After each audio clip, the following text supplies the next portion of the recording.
ఏటరో బాబు, ఈ సంతోష్ గారు ఏంటి సంతోషపడ్డు, ఆనంద్ గారు ఏంటి ఆనందపడ్డు. నేను సెటిల్ అయితేనే సంతోషపడతానని సంతోష్ గాడు, పెళ్లి చేసుకుంటేనే ఆనందపడతానని ఆనంద్ గాడు. చిన్న చిన్న వాటికి కూడా సంతోషపడడం తెలియాలి.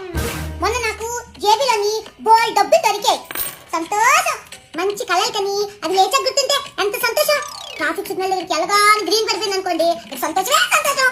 మనకి ఇష్టమైన వాళ్ళకి మెసేజ్ చేద్దాం అనుకునే లోపు వాళ్ళ నుండి టైపింగ్ అని వచ్చింది అనుకోండి, మన ఫోన్ కింద పడి అవ్వలేదు అనుకోండి, సంతోషం. మన ముందుకి అందరికంటే ఫాస్ట్ అయిపోయింది అనుకోండి, సంతోషం. తత్కాల్లో టికెట్ బుక్ చేసుకుందామని చూసేసరికి నార్మల్ జనరల్ లోని టికెట్ దొరికిసాయి అనుకోండి, సంతోషం. మనం ఎక్కిన లిఫ్ట్ లోని ఎవరు ఎక్కలేదు అనుకోండి, అదొక గుడ్డు సంతోషం. ఏమంటారు? సంతోషం ఏమీ మనల్ని ఎత్తుకుంటూ రాదు, మనమే అన్నింటిలోని సంతోషాన్ని ఎత్తుకోవాలి. ఏమంటారు గుడ్డి ఫ్రెండ్స్? మీరు చూసి మీ చిన్న చిన్న సంతోషాలని నాతో షేర్ చేసుకున్నారనుకోండి, గుడ్డికి అదే సంతోషం. ఏమంటారు గుడ్డి ఫ్రెండ్స్?